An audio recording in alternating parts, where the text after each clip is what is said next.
Hola, ¿qué tal? Espero que todos estén bien. Soy Alejandro Gutiérrez y en este video observaremos algunas de las características principales y algunas aplicaciones de los indicadores ácido-base.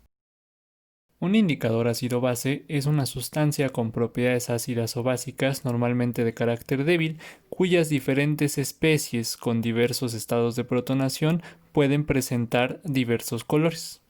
Esta propiedad de cambio de color deriva de su estructura química, ya que consisten en una gran cantidad de enlaces dobles conjugados, cuyos orbitales pueden interaccionar con la luz visible generando un fotón de una frecuencia distinta, pero también en el intervalo de la luz visible.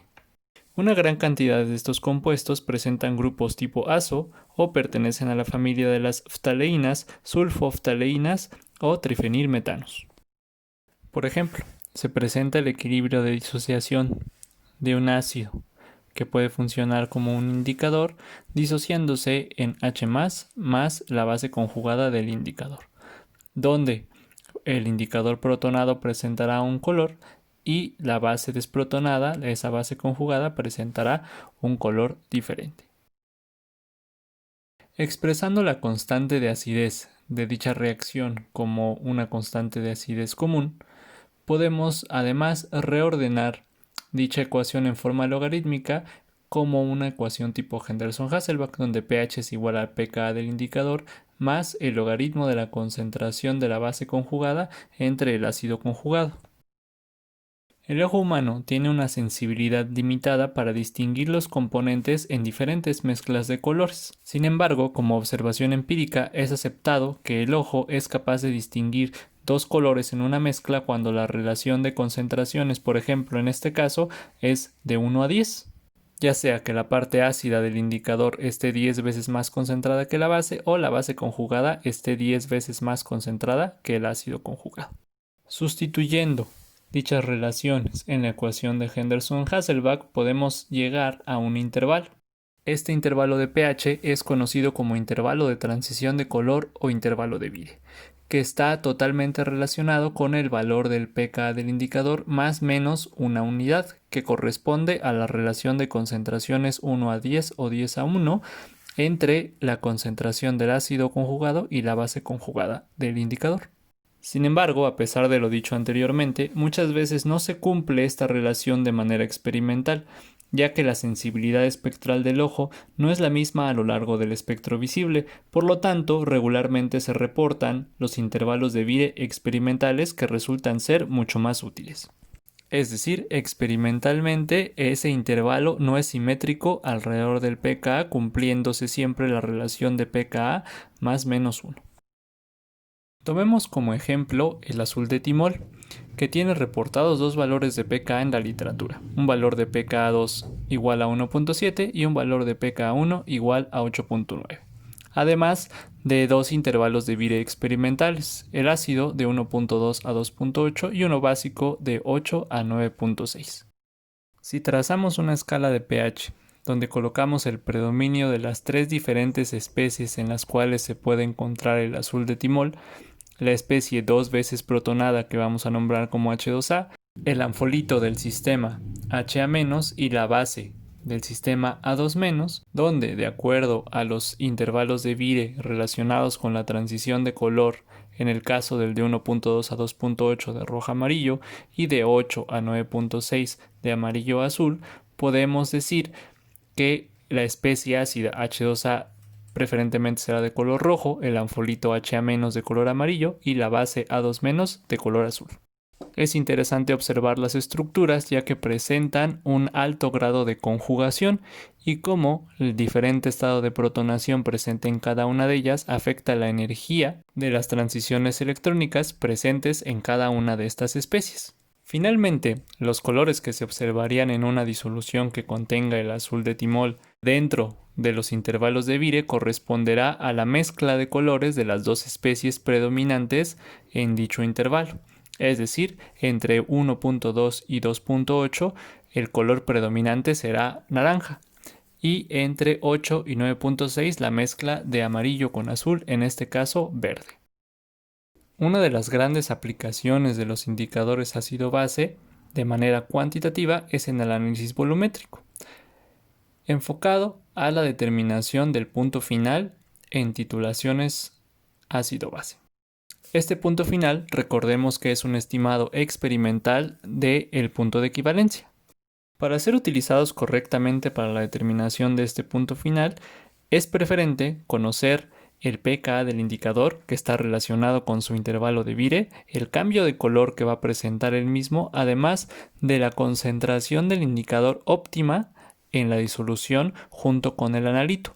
Normalmente, las concentraciones del indicador se trabajan en un orden entre 10 a la menos 5 y 10 a la menos 6 mol por litro. Se debe trabajar en concentraciones bajas de indicador, ya que al tener también propiedades ácido-base puede interferir y consumir titulante.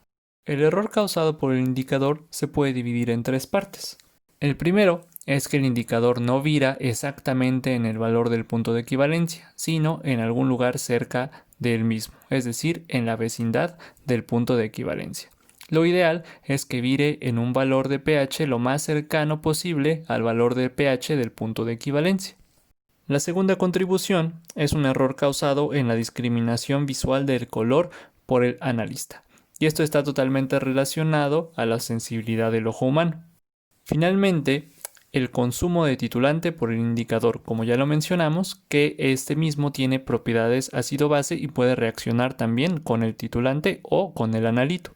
Sin embargo, de estas tres contribuciones, la primer fuente de error, donde el indicador no vira exactamente en el punto de equivalencia, supera por mucho las dos fuentes de error restantes. Por lo tanto, cuando calculemos el porcentaje de error asociado a un indicador, nos enfocaremos solo en el vire del mismo.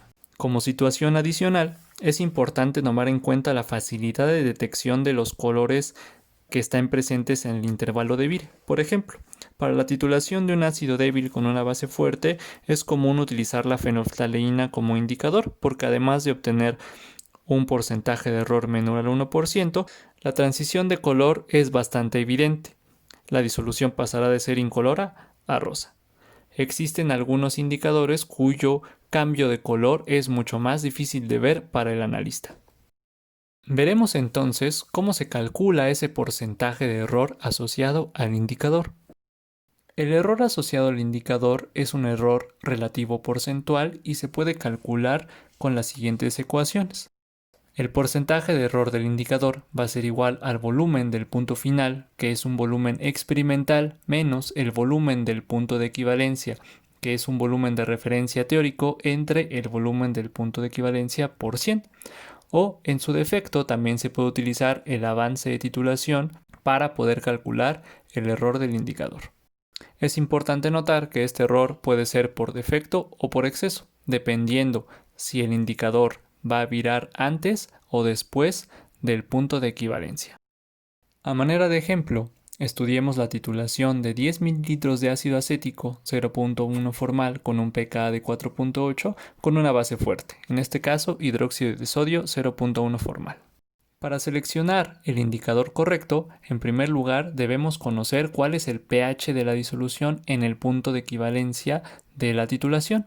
Para ello, expresamos la reacción de titulación y expresamos las concentraciones o cantidades de sustancia de las especies reaccionantes. En este caso, en el punto de equivalencia, cuando hemos agregado la cantidad estequiométrica de titulante para que reaccione con el analito, tendremos un predominio prácticamente total de acetato, es decir, la base conjugada del ácido que estamos titulando, en un valor de F igual a 1. Para este caso, supondremos que el acetato es una base débil. Por lo tanto, utilizaremos el polinomio reducido pH igual a 7 más un medio del pKa más un medio del logaritmo de la concentración de acetato como ecuación para calcular el pH. Tomando en cuenta el efecto de la dilución al agregar la sosa al ácido acético, donde como la reacción es 1 a 1 y la concentración de analito y titulante es la misma, necesitaremos también 10 mililitros de sosa para llegar al punto de equivalencia. Por lo tanto, la concentración de acetato será igual a la mitad de la concentración inicial de ácido acético, en este caso 0.05 molar. Sustituyendo los valores necesarios en la ecuación para calcular el pH de la base débil, encontramos que el pH del punto de equivalencia es igual a 8.75. Ya que conocemos el valor del pH en el punto de equivalencia, debemos consultar en la literatura una lista de indicadores con los intervalos de Beer experimentales reportados, además de los cambios de color. Y seleccionaremos preferentemente un indicador cuyo intervalo de Beer esté lo más cerca posible del pH del punto de equivalencia. No es necesario que el pH del punto de equivalencia esté dentro del intervalo de Beer, solo tiene que estar lo más cerca posible. Para este caso, uno de los indicadores más usados es la fenolftaleína, cuyo intervalo de Beer va de 8 a 9.6 unidades de pH, cuyo intervalo de transición de color va de incoloro a rosa. Para mayor practicidad es útil trazar una escala de pH con los valores de pH en el punto de equivalencia 8.75, pH inicial que ustedes pueden corroborar que está alrededor de 2.8-2.9, además del valor del intervalo de Beer del indicador entre 8 y 9.6.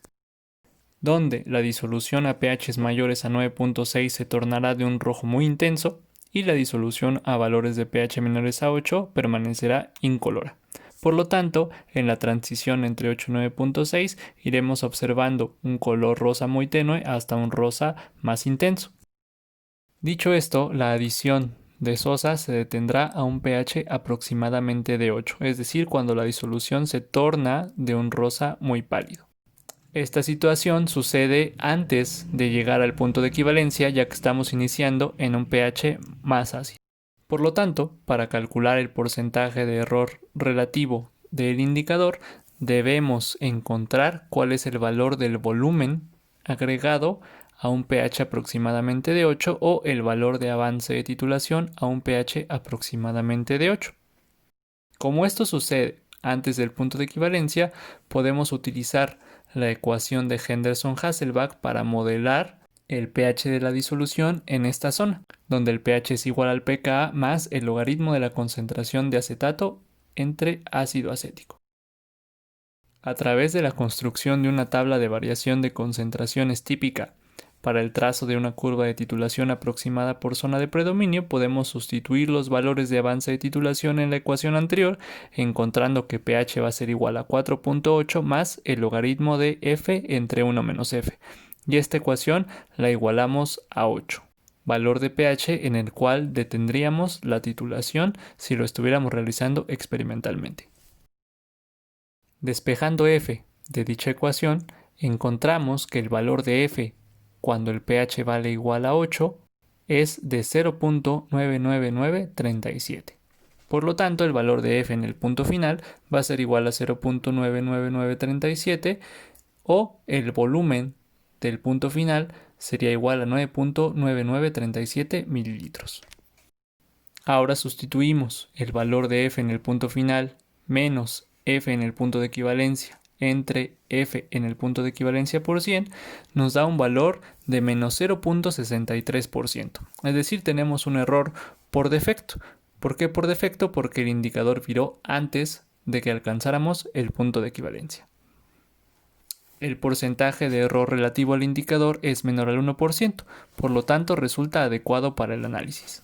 Para un análisis volumétrico cuantitativo, un porcentaje de error asociado al indicador menor al 1% resulta aceptable, aunque es recomendable en análisis muy exigentes que este porcentaje de error sea menor al 0.1%.